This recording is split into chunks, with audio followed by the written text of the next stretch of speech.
India, despite being the one of the fastest growing economy, faces severe income inequality and poverty. While some segments of the population enjoy substantial wealth, a significant portion still struggles with low income, unemployment, and lack of basic services. There are some root causes for this income inequality and poverty. There is first one is structural causes. Unequal access of education, quality education remains inaccessible to large rural and marginalized communities, leading to a low skilled labor and lower wages. The second is job market disparities. India workforce is heavily dependent on informal and unorganized sectors, which usually provide low wages and job insecurity. The third is agriculture dependence. A large population depends on agriculture, which has low productivity and it's vulnerable to climate change and price fluctuation. The fourth is caste and gender discrimination. Marginalized groups, including the scheduled castes and scheduled tribes, women often face barriers in employment and income generation. There are other causes like economic causes. The first one is wealth concentration. A significant share of wealth is held by a small elite, reducing opportunity for wealth distribution.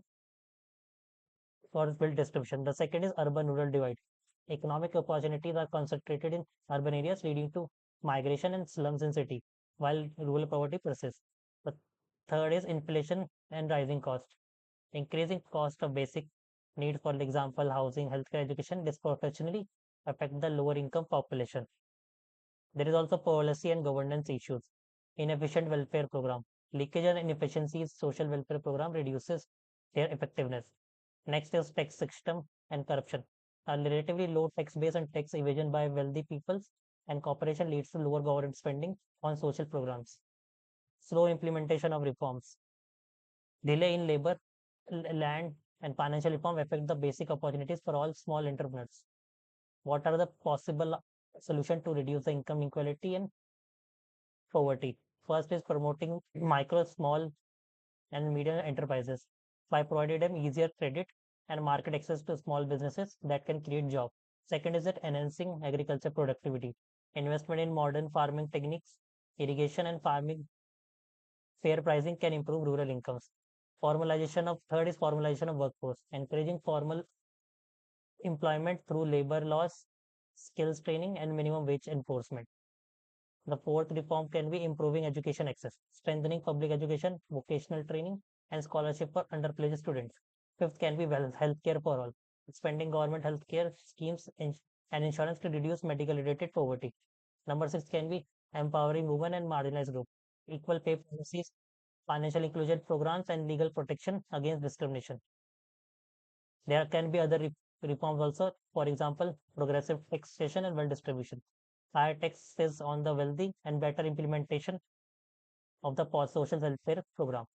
Strengthening the welfare schemes such as Manrega can help in reducing poverty. Next can be urban and rural development balance, investing in small villages, infrastructure, and decentralized economic unit to reduce migration to the city. Through these following reforms, we can reduce the income inequality in long to short term time. In the short term, for the short term, we can work on the following schemes, existing welfare schemes like Manrega, PDS, by improving efficiency and reducing leakages. Government can increase in spending on healthcare and education, prioritizing rural and marginalized communities. Government can also introduce short-term skill development programs to boost employability in key sectors. In the medium term, government can invest in modernizing agriculture, that is irrigation, technology, and crop diversification to boost rural income. Government can also develop MSME with easier credit access, incentives, and market integration to create jobs. Government can also promote women empowerment through equal pay policies and legal protections against workplace discrimination. In the long term, government can reduce the urban and rural divide by investing in smart villages with digital connectivity and economic growth. It can also achieve widespread formalization of the workplace, so reducing dependency of informal sector. Government can also strengthen wealth redistribution mechanism through progressive taxation and social security programs. Achieving significant poverty reduction and income equality benchmark through continued policy intervention. Government can also expand green energy and sustainable industries to create long-term employment opportunities. Government can also foster economic decentralization to reduce migration pressure on cities and boost rural job creation. Through these steps, government can reduce poverty and inequality among the nation.